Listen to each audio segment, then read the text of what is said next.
हाल है जनाब? ठीक ठाक। मैं आपका दोस्त, आपका भाई उस्ताद बूटा फारूक जी। दोस्तों, अभी मैं आपको एक लाखे कबूतर का शौक़ करवा रहा हूँ।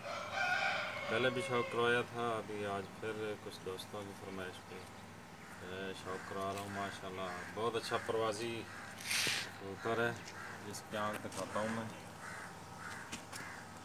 गोल किया हुआ है, फिर भी ये 6 घंटे 7 घंटे आराम से उड़ाता है इतने परों में भी।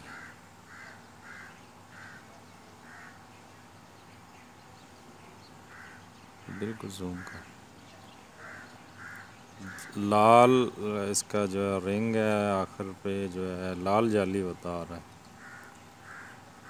बहुत परवाजी कबूतर है माशाल्लाह।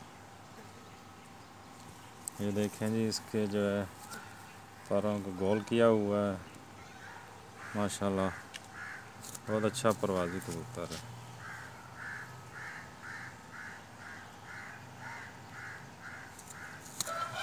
ये देखना है इसकी खुश्क, बिल्कुल खुश्क पंजे हैं इसके।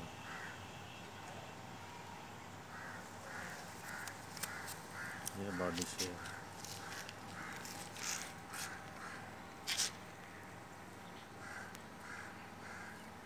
गोल किया हुआ है।